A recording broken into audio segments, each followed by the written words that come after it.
Assalamualaikum warahmatullahi wabarakatuh. Kembali lagi bersama saya Superman MV. Bagi kalian yang belum subscribe channel saya, dipersilahkan untuk subscribe dulu agar dapat update video terbaru dari saya.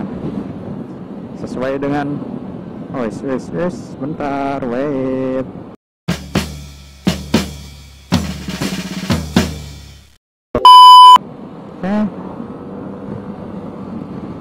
Sesuai dengan komitmen Superman MV, saya ingin menyajikan video tidak hanya dari otomotif saja, tapi juga dari dunia pendidikan. Berhubung sekarang siswa itu masih dalam pembelajaran jarak jauh atau daring, karena dibatalkannya untuk rencana pembelajaran tatap muka oleh pemerintah daerah terkait kasus COVID-19 di wilayah Kabupaten Indramayu ini meningkat. Maka dari itu, Superman MV ingin membuat video pembelajaran tapi dikombinasikan dengan motovlog, kegiatan motovlog. Jadi istilah kasarnya saya ingin mengajar sambil riding, yang saya namakan istilahnya itu moto teaching. Dan materi kali ini adalah materi pembelajaran IPS kelas 9 di semester yang kedua, dengan judul materi itu perdagangan internasional. Perdagangan internasional ini masih berkaitan dengan materi kelas 8. Pada saat kalian kelas 8 ini ada materi perdagangan antar pulau, dan ini masih terkait. Namun ada perbedaan, jelas ada perbedaan antara perdagangan antar pulau dan perdagangan internasional. Mau tahu perbedaannya dan apa itu perdagangan internasional? Simak dulu videonya. Selamat menyaksikan.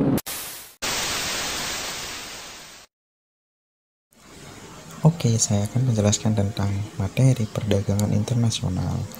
Perdagangan internasional ini ada karena ketidakmampuan negara-negara untuk memenuhi kebutuhan masyarakatnya. Jadi, negara itu memiliki kekayaan alam, kekayaan sumber daya manusia, kekayaan budaya yang berbeda-beda. Di setiap negara itu memiliki kekayaan yang berbeda-beda, kebutuhan yang berbeda-beda, hasil produksi yang berbeda-beda. Contoh, di negara adidaya sekalipun seperti Inggris, dia itu masih belum bisa memenuhi kebutuhan akan bahan bakar minyak masyarakatnya. Akhirnya apa? Inggris itu harus membeli minyak dari negara lain, yaitu negara di Timur Tengah. Dan negara di Timur Tengah pun juga itu tidak mampu untuk memenuhi kebutuhan sayur mayurnya, karena di Timur Tengah itu negaranya mayoritas kan gurun, panas, kering, tidak mungkin untuk ditanam sayur mayur. Maka dari itu negara-negara Timur Tengah pun juga itu harus membeli barang dari Indonesia berupa sayur mayur.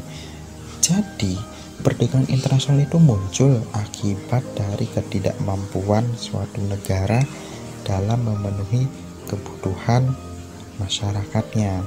Nah, perdagangan internasional ini jika didefinisikan berdasarkan kata, ini terdiri dari dua kata, perdagangan dan internasional. Kalian akan lebih mudah mendefinisikannya apabila kalian telah mengetahui arti atau makna dari kata per katanya. Perdagangan internasional ini ada dua kata, perdagangan dan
terlepas dari materi perdagangan antar pulau atau perdagangan dalam negeri pada saat kalian kelas 8. Nah,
sudah dimungkinkan pembeli dan penjual itu tidak bertemu secara langsung karena adanya aplikasi perdagangan jual beli online. Sedangkan untuk di perdagangan internasional, pembeli dan penjual itu tidak dimungkinkan untuk bertemu atau berinteraksi secara langsung karena ini jarak penjual dan pembelinya itu sangat jauh, berbeda wilayah. Maka dari itu pembelian dan penjualan itu dilakukan secara tidak langsung atau online. Saya garis bawahi untuk di dalam negeri ini cenderung bertemu interaksi langsung, sedangkan di internasional saya garis bawahi tidak berinteraksi langsung agar kalian mudah dalam membedakannya. Oke, untuk mata uang yang digunakan pun juga berbeda. Jika dalam negeri, perdagangan dalam negeri ini mata uang yang digunakannya itu sama karena masih satu wilayah. Indonesia memakai mata uang rupiah, sedangkan perdagangan internasional mata uang yang digunakan itu berbeda sehingga menggunakan devisa.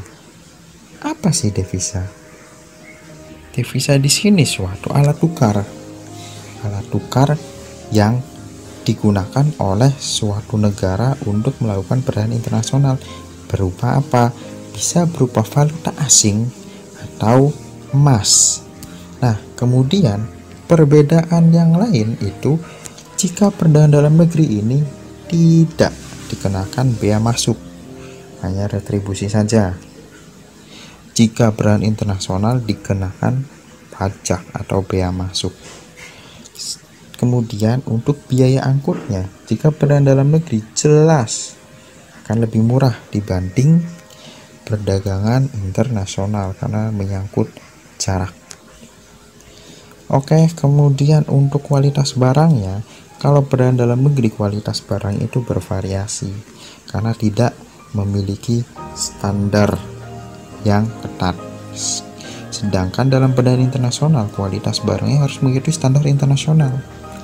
Maka dari itu, dalam perdagangan internasional itu pasti kualitasnya harus sudah terjamin. Karena jika kualitasnya di bawah standar, maka si pembeli dalam negara tersebut pasti akan memilih barang dari dalam negeri tersebut karena harganya akan lebih murah karena tidak dikenakan pajak bea masuk. Maka dari itu saya garis bawahi untuk dalam negeri bervariasi, untuk perdagangan internasional harus mengikuti standar internasional. Untuk peraturan perundang-undangannya pun juga berbeda. Tentu saja dalam perdagangan dalam negeri, peraturan perundang-undangnya itu memakai hukum nasional karena dalam negeri, sedangkan internasional pasti hukumnya hukum internasional. Itulah perbedaan perdagangan dalam negeri dan perdagangan internasional. Lantas, faktor pendorong apa sih yang membuat suatu negara itu melakukan perdagangan internasional? Ya, seperti yang saya katakan, negara ini memiliki kekayaan yang terbatas. negara ini memiliki kemampuan untuk memproduksi suatu barang dan jasa itu terbatas, maka harus membutuhkan negara lain. Makanya dalam faktor pendorong ini semuanya itu disebutkan memiliki perbedaan. Yang pertama, perbedaan yang dimiliki oleh setiap negara itu sumber daya alamnya. Jelas seperti yang saya katakan, Inggris itu wilayahnya kecil dan untuk memenuhi kebutuhan bahan bakar minyaknya masih kurang. Sedangkan di wilayah Timur Tengah banyak sumber minyak, makanya Inggris harus membeli minyak dari negara Timur Tengah untuk memenuhi kebutuhan masyarakatnya akan minyak tanah. Kemudian tingkat kualitas sumber daya manusia. Apabila di suatu negara memiliki sumber daya manusia yang baik, yang bagus, maka kualitas produksi yang dihasilkan pasti baik. Dan itu menjadi faktor pendorong mengapa negara itu harus melakukan perdagangan internasional. Kemudian perbedaan ilmu pengetahuan dan teknologi. Ilmu pengetahuan teknologi setiap negara pun berbeda. Negara maju tentu memiliki perkembangan iptek yang lebih baik dibanding negara berkembang. Kemudian perbedaan budaya. Budaya itu menjadi ciri khas dari suatu negara. Contoh, Indonesia dapat mengekspor batik nasional ke luar negeri karena Indonesia memiliki budaya batik yang diakui dunia. Kemudian ada perbedaan lainnya di sini macam-macam. Salah satunya harga. Kemudian bisa juga biaya produksi. Harga yang lebih murah oleh dari kebijakan di suatu negara yang pengekspor itu dapat menjadi pendorong negara lain untuk melakukan perdagangan internasional dengan cara membeli barang dari negara eksportir tersebut.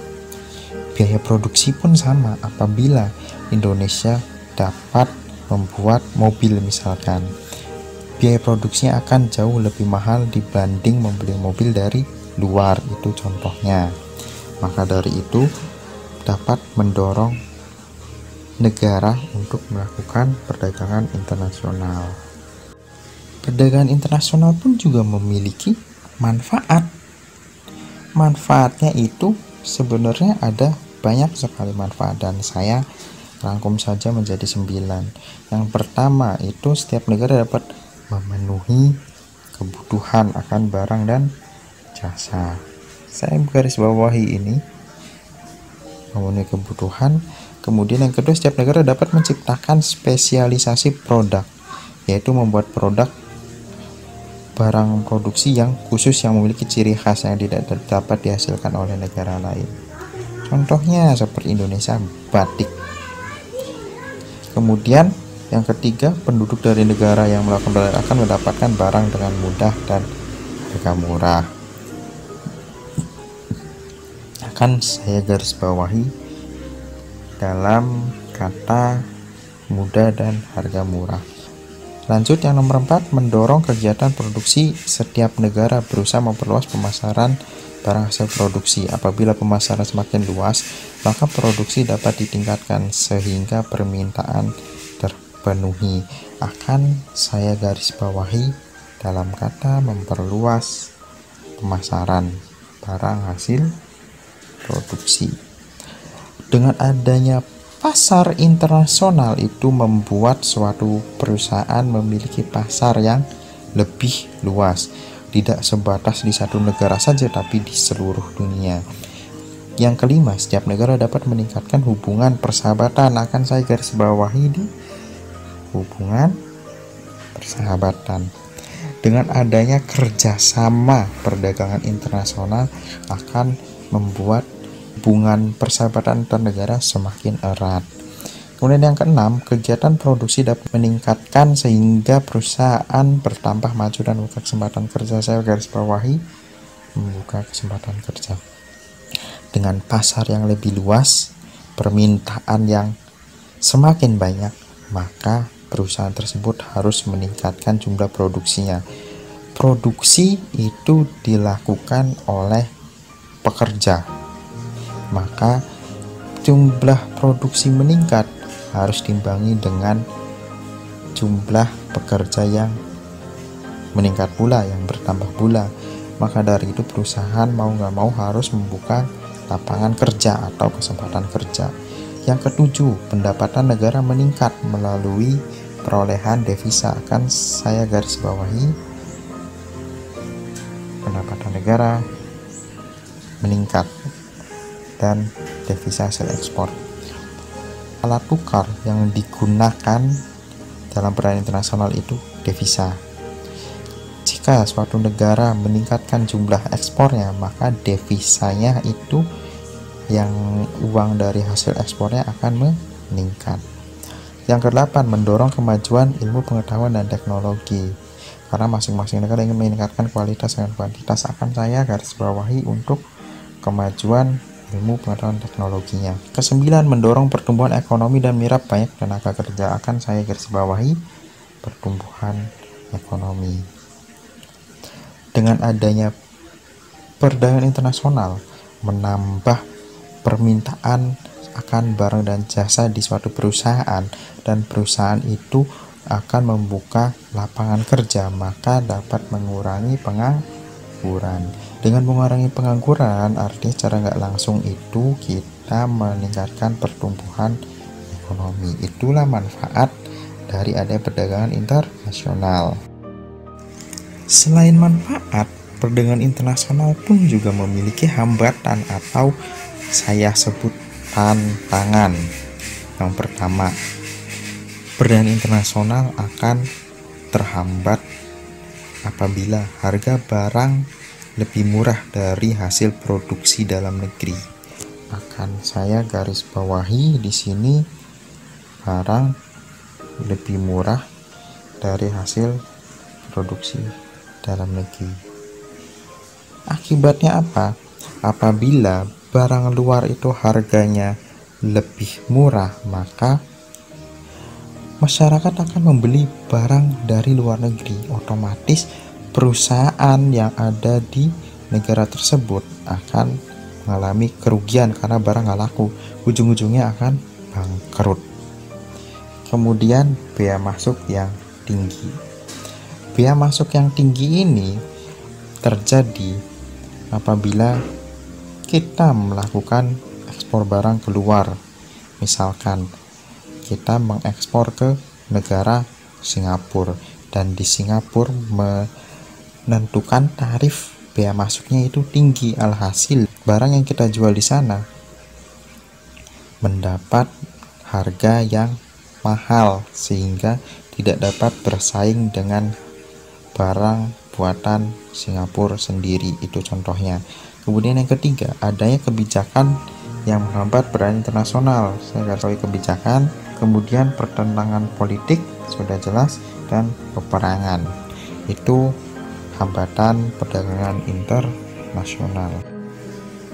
Dalam hambatan perdagangan internasional itu terdapat kebijakan dari suatu negara untuk melindungi barang produksi dalam negerinya.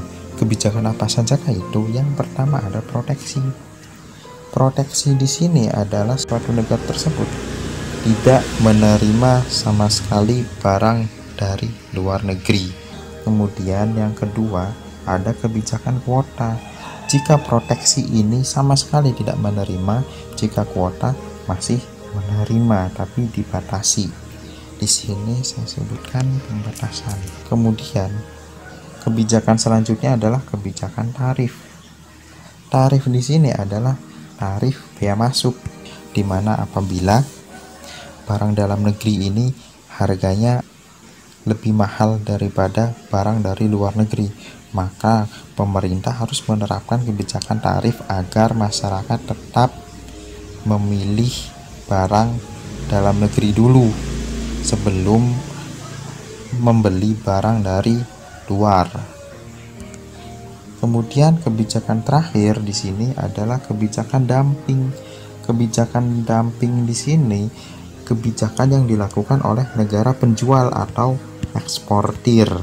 Kebijakan dumping di sini apabila negara eksportir itu menjual harga barangnya itu lebih murah di luar negeri dibanding di dalam negerinya dengan tujuan untuk meningkatkan devisanya.